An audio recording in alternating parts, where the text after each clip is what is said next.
Good day once again, and thank you for joining us on BTV News Update at 3. I am Lee Bratesman Johanna. Now the news in details. Troops of Operation Hadinkai have recorded significant battlefield successes against Boko Haram and ISWAP terrorists in the Sambisa Forest and Mandara Mountains corridor, killing key commanders and foiling coordinated attacks in a series of aggressive operations. The operation, conducted under Operation Desert Sanity 5, began when insurgents launched a planned ambush using roadside improvised explosive devices and heavy gunfire against Sector 1 troops. The troops responded swiftly, killing 10 terrorists, including 2 senior commanders identified as Basihu and Ubaida. During pursuit operations, soldiers recovered 3 AK-47 rifles, a pump-action rifle, 5 motorcycles, grenades, communication radios, magazines, a rocket-propelled grenade charger, and IED-making materials. In a separate encounter near Makobe, 2 additional terrorists were killed, with no casualties recorded among the troops. Further weapons and communication equipment were also seized. Earlier, another battle group intercepted insurgents attempting to infiltrate Nigeria from Cameroon through the Galakura axis, forcing them to retreat and abandon motorcycles and supplies. The military said operations would be sustained across the northeast to consolidate gains and further degrade terrorist capabilities.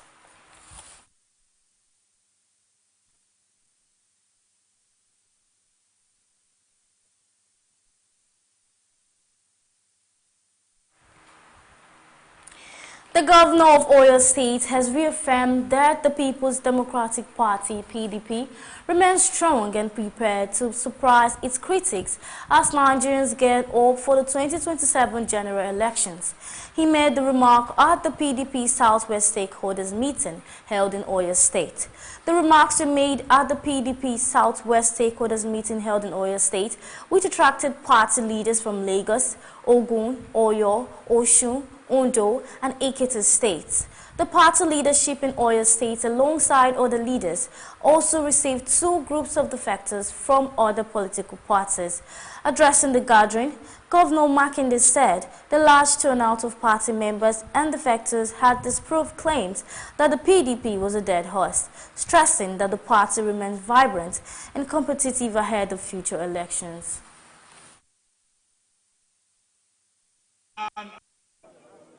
Will be surprised beyond their imagination. So my charge to you is, please, hold your communities, hold your ward, hold your local government, and it will be well with us.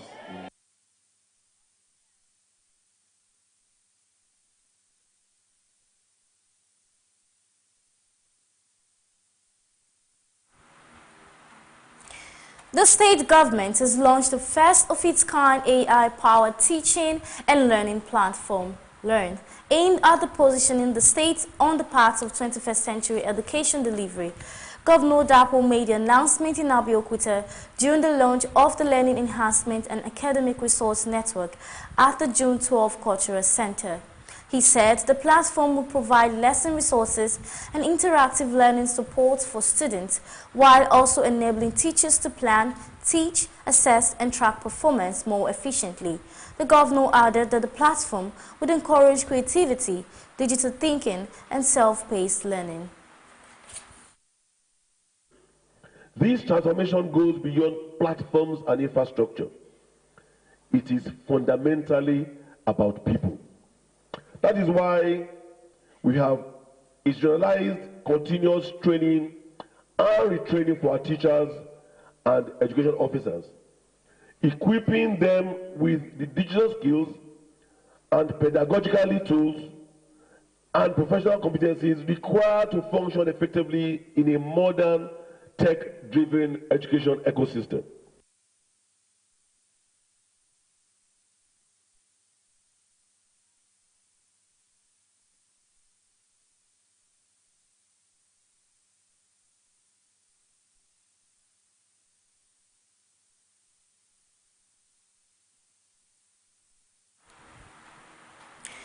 The Lagos State Ministry of Environment has issued an immediate quit notice to all squatters operating under the Obalende Bridge Motor Park.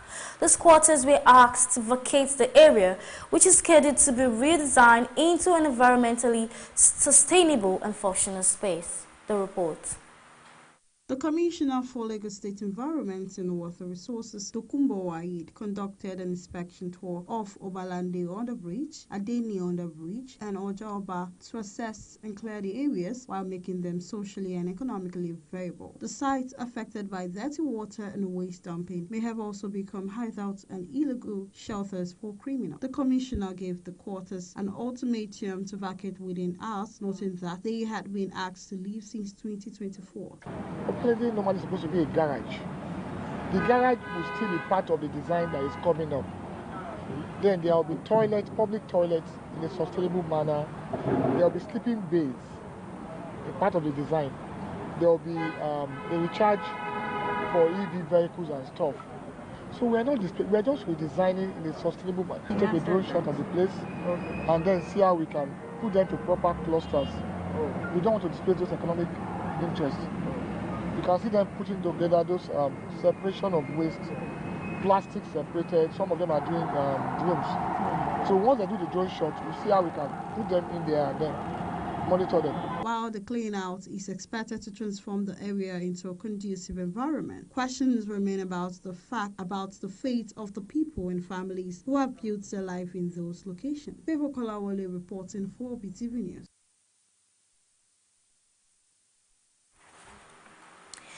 The managing director of financial derivatives company, Mr. Bismarck, had projected Nigeria's real GDP to expand by 4.1% in 2026, driven by recovery in key sectors of the economy.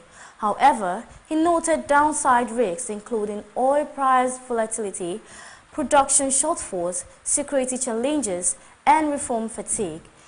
He made the projection in Lagos at the Nigerian British Chamber of Commerce January 2026 Economic Outlook, where he outlined expectations of moderate global growth, easing inflation, and the gradual tightening of monetary policies by central bank.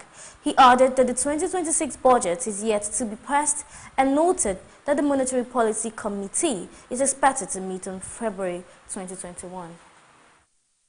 Things are pushed the flight to safety, the price of gold went through the roof and all of that.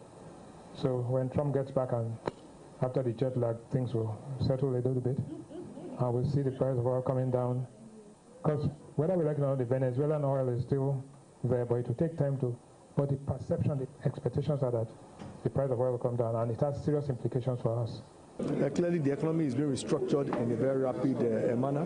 We have the new tax law that has kicked into place. Even though I do believe that there should be much more on education, there are a lot of misconception. People are even misinterpreting the tax law. And if you don't get popular buying into taxation, it's always this one. So that's some of the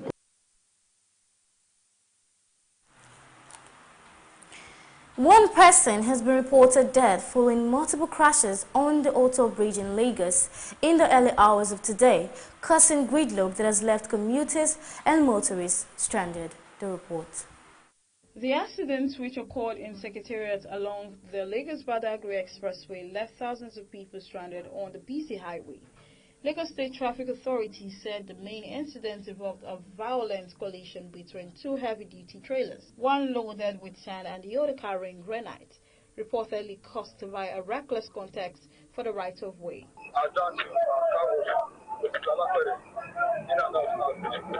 According to a statement from the Lagos State Traffic Management Authority, a trapped victim was extricated and handed over to personnel of the Lagos State Ambulance Services, who conveyed him to the General Hospital where he was pronounced dead. So far, the overturned trailer involved in the accident at the bridge has been successfully removed, with its goods fully offloaded during the obstruction. However, as at the time of this report, traffic delays were still occurring due to motorists driving against the flow of traffic, disrupting orderly movement along the corridor. The incident is the latest in a long series of crashes on that section of the highway, which links Lagos to the south-south and southeast region of the country. Favor Kolawole reporting for Beetv News.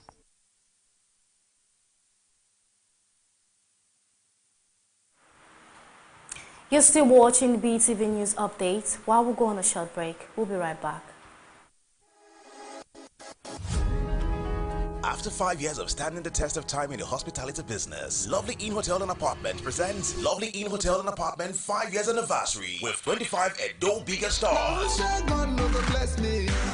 Featuring J-Tunes Osarimore, Famous Akaba, AG Smile Mufasa, Jackie Sula, Prince Sula Usula, Isoke Ohehe, Sir Peter the Rocco Waifu Jr., Vic Sula, Osai Nomaesewi, DJ Ote Brown, MC Godsend, MC Prince Boy, MC Oviakbo, Osamui Ole Morocco, Minister of Enjoyment, Ex-Baba, Buju King, Hype Galloway, DJ Express, DJ Easy Y, DJ CK, Fela Jr., Young Messiah, Old Coconut, Mr. Collins, and many more. Date Saturday, January 31st, 2026. Time 6 p.m. till dawn. After party at Samota Mini Club, same venue. Gate pass free of charge. For table reservations, call +447 4666 95293 or +234 810 815 1450. Venue Lovely Inn Hotel and Apartment, 11 Prince Alexander Ogun Road, beside Sazi Filling Station, before Winners Chapel, after Ajib, Sapele Road, Benin City. Or use your Google Map. Maximum security guaranteed.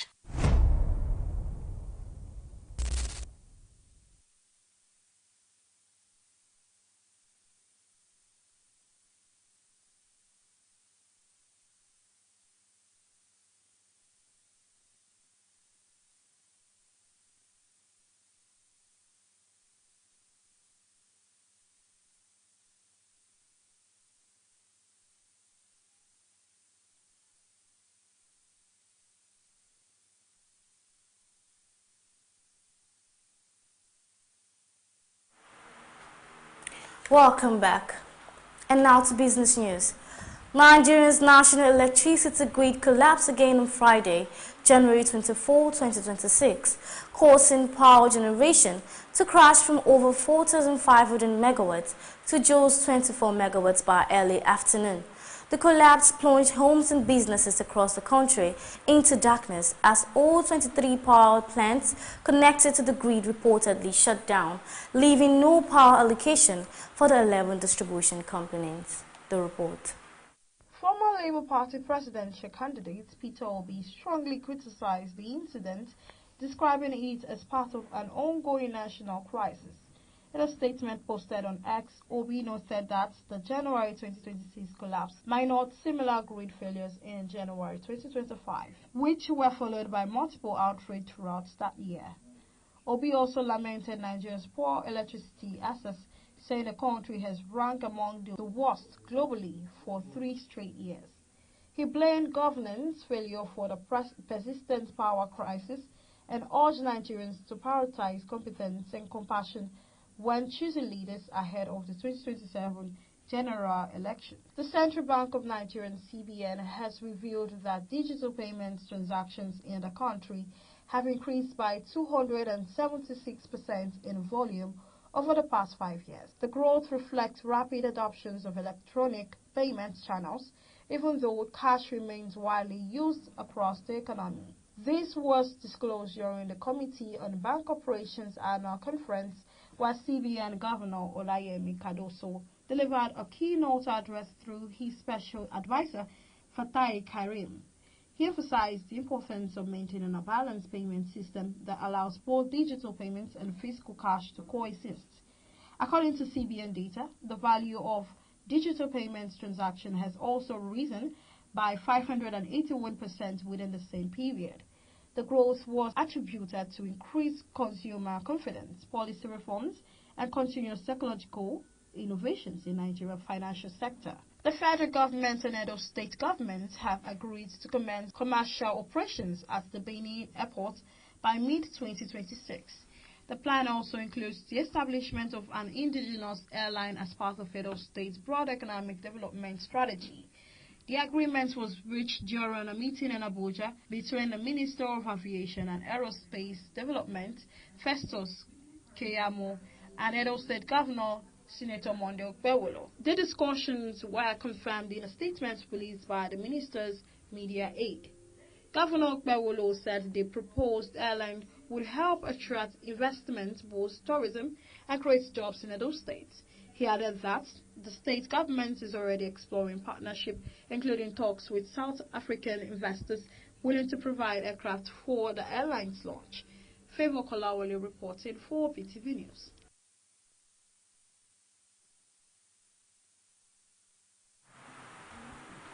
And lastly, on entertainment news, influencer Very Dark Man has continued his criticism of Afrobeat star Wizkid, accusing the singer of repeatedly downplaying the legacy of music legends and senior figures in the industry. The report. In a fresh outburst, Very Dark Man argued that Wizkid has not made enough societal contributions to place himself above iconic figures like Fela and Anikulapo Kuti.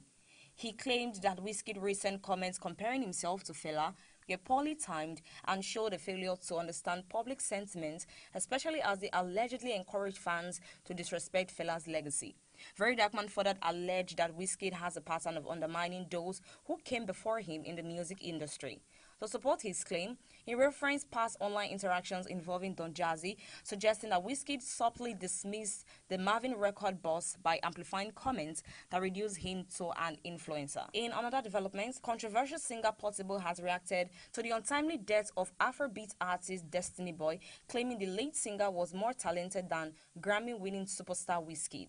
The Zazu crooner shared his thoughts in a video currently making the rounds on social media, where he spoke about Destiny's struggles in the music industry, to suggest that Destiny Boy had been battling serious health challenges privately, claiming the singer faced many difficulties on his own without adequate support. He also questioned Destiny's Boy's decision to part ways with his former associates, the 2T Boys, noting that things appeared to change for him afterward. Content creator OGB Recent has shed light on why popular streamer IShowSpeed allegedly ignored Pella on 2 different occasions.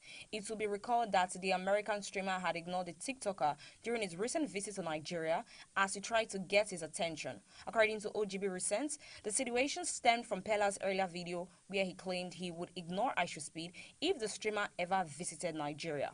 He further explained that when he arrived at IShowSpeed's hotel, he respectfully approached the bouncers and requested a photo opportunity for his younger brother, which they initially agreed to. However, when IShowSpeed eventually appeared and OGB Recent made a request again, the situation changed once Pella revealed himself as the supposed younger brother.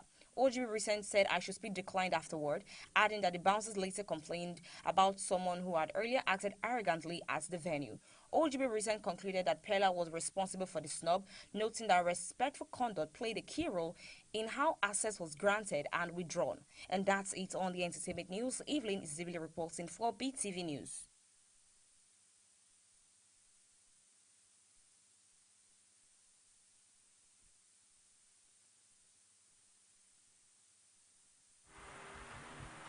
And just before we bring the news to an end, let's look into the sports scene. Nigeria's Super Eagles stars have returned from the African Cup of Nations and are refocusing on club football across Europe and Africa, with key players stepping straight back into crucial league fixtures as domestic pressures immediately resume. Marcus Silva will welcome back Nigeria's trio, Alexi Wobi, Calvin Bassey and Samuel Chukwueze as Fulham hosts Brighton and Hove Albion at Craven Cottage, with 11th facing 12th in the Premier League. Fulham's 6-game unbeaten league run, which included a draw against Liverpool and a home win over Chelsea, ended last weekend with a narrow defeat away to Leeds United. Chukwueze returns in strong form, having contributed 5 goals across his final 5 club appearances before AFCON, including a brace against Manchester City. He also provided 2 assists during Nigeria's group stage, despite limited minutes. Iwobi and Bassey were ever-present figures for Nigeria, with Bassey's performance earning him a place in the CAF team of the tournament. All 3 could be involved from the start as Fulham seeks to regain momentum.